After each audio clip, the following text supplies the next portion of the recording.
Hello everyone, welcome back to my YouTube channel. आज की video में हम लोग कवर करेंगे 75 आउट ऑफ 80 वाली कॉपी, जिसमें आपके साथ पेपर प्रेजेंटेशन शेयर किया जाएगा मैथ्स का।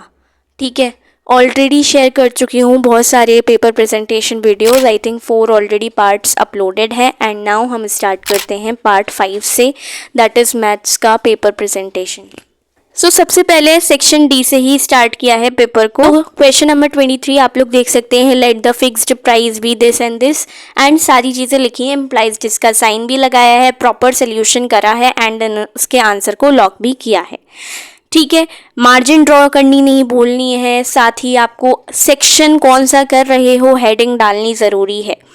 सारी चीज़ें देखो, आंसर को लास्ट में लॉक भी किया है एंड देन उसको सेपरेट दूसरे क्वेश्चन को और दो क्वेश्चंस को सेपरेट करने के लिए एक लाइन भी ड्रॉ की है। करना चाहो तो कर दो, रफ कॉलम को अलग बनाओगे एंड ये प्रेजेंटेशन को भी बढ़ाएगा। ऑब्वियस है कि प्रेजेंटेशन को भी ये बढ़ाने वाला है कि अगर आप दोनों साइड लाइनिंग कर दोगे, मार्जिन ड्रॉ कर दोगे, तो आपकी पेपर की प्रेजेंटेशन ही बढ़ने वाली है। Okay, so this is how कि मैंने 100 ऑन 100 स्कोर कर पाया। मैंने एज इट इज पेपर की प्रेजेंटेशन की थी at the time of my boards. ठीक है, 25 क्वेश्चन देखो, प्रॉपर सोल्यूशन लग रहा है कि हाँ, इसको टाइम दिया गया है इस क्वेश्चन को और अच्छे से किया गया है। सारी इन्फॉर्मेशन लिखोगे, गिवन लिखोगे, टू प्रूफ लिखोगे, प्रूफ लिखोगे एंड फिगर्स ड्रॉ करोगे, उसको प्रूफ करके दिखाओगे एंड पूरे नंबर आपके हो जाएंगे।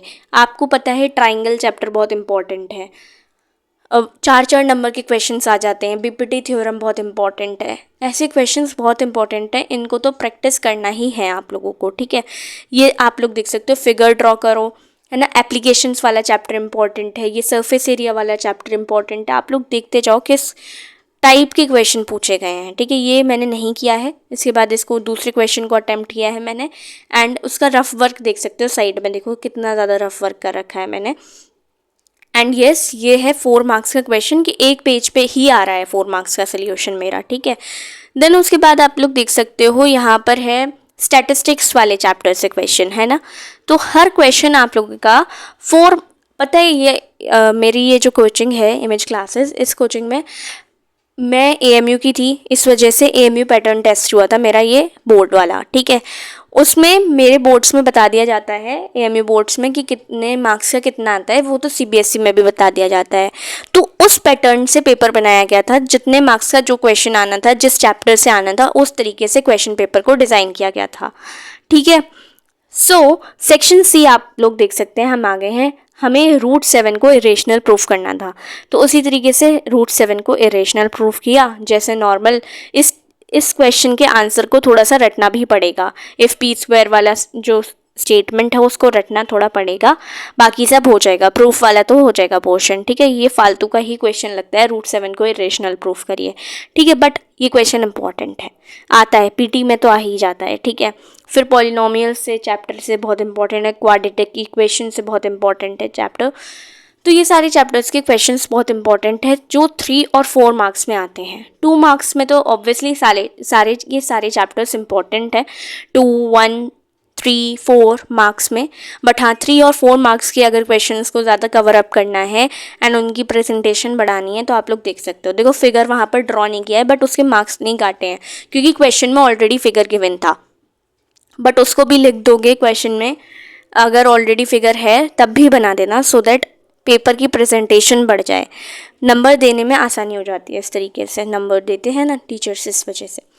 ओके, उसके बाद 3 मार्क्स, देखो प्रॉपर आंसर लिखना है एंड 75 आउट ऑफ 80 वाली कॉपी है, तो आप लोगों को ये भी चेक करना है कि कहाँ पर कितने मार्क्स कटे हैं। देखो, यहाँ पर सबसे पहला क्वेश्चन आ गया है जिसमें मेरे मार्क्स कटे हैं 3 मार्क्स। मुझे ऑलरेडी सर ने दे दिए थे, बट कट करके उसको 1.5 किया, क्योंकि बीच में कुछ स्टेप थे वो रह गए थे एंड टाइम की कमी की वजह से मैंने भी उसको ये क्वेश्चन मैंने लास्ट में किया था, जिस वजह से मैंने इसको आधा अधूरा ही छोड़ दिया था।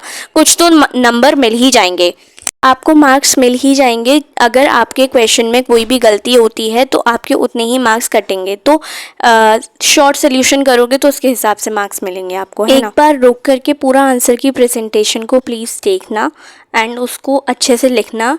मैं कह रही हूँ कि ये परफेक्ट आंसर नहीं है मेरे हिसाब से। अभी भी आप लोगों को कोई मिस्टेक दिखाई दे तो उसको इम्प्रूव कर लेना, क्योंकि परफेक्ट आंसर भाई जब आप पेपर लिख रहे हो तो परफेक्ट आंसर नहीं हो पाता, बट टीचर को जब लगता है कि हाँ इसने बहुत ज़्यादा सही लिख दिया है, जिस हिसाब से बाकी बच्चों ने नहीं किया है, तो उस हिसाब से भी मार्किंग हो जाती है बोर्ड्स में, ठीक है।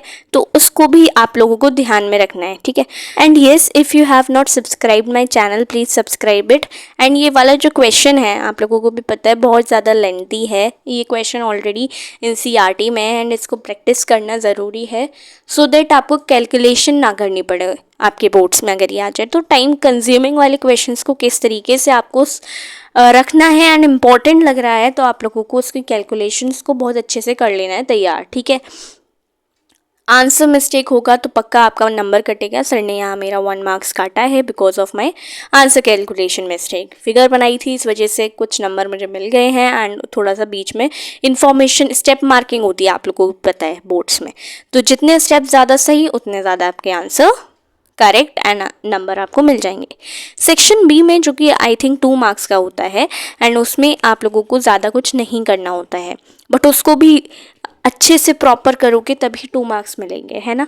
तो आप लोग देख सकते हो ये वाला क्वेश्चन 9 वाला देखो, अकॉर्डिंग टू द क्वेश्चन लिखा है, देयरफॉर, ये सारी चीज़ों को यूज़ करो, है ना। इम्प्लाइज दिस साइन को यूज़ करो। ऑन स्क्वायरिंग बोथ साइड लिखा है तो दोनों तरफ का स्क्वायरिंग कर रहे हैं, तो टीचर को बताते जाओ हम क्या कर रहे हैं। टीचर आपका सोल्यूशन ही देख रहा है, क्वेश्चन वहाँ से पढ़ रहा है एंड आपका आंसर देख रहा है, जो आप उसे समझा पा रहे हो या नहीं, है ना, वो ये चीज़ देख रहा है टीचर को उस वक्त कुछ नहीं आता, ये सोचो। एंड टीचर आपकी ही आंसर कॉपी देखकर समझना चाहता है कि आंसर है क्या। इस तरीके से आंसर को लिखो, ठीक है। आप अपने आप को कंसिडर करो कि अगर मैं ये क्वेश्चन मुझे दिया जाएगा एंड उसको आंसर करना पड़ा या फिर मुझे किसी को ये आंसर समझाना पड़ा अपना लिखा हुआ, तो आप कैसे समझाओगे अगर खुद से ही अच्छे से नहीं लिखोगे, है ना। तो ये सारी चीज़ें देखना। एंड आप लोग देख सकते हो सेक्शन ए बहुत छोटा सा था, MCQ पोर्शन होता है, इसी तरीके से मेरे 75 मार्क्स आए, बट हाँ बोर्ड्स में मेरे 100 आए थे। Till then take care, bye bye.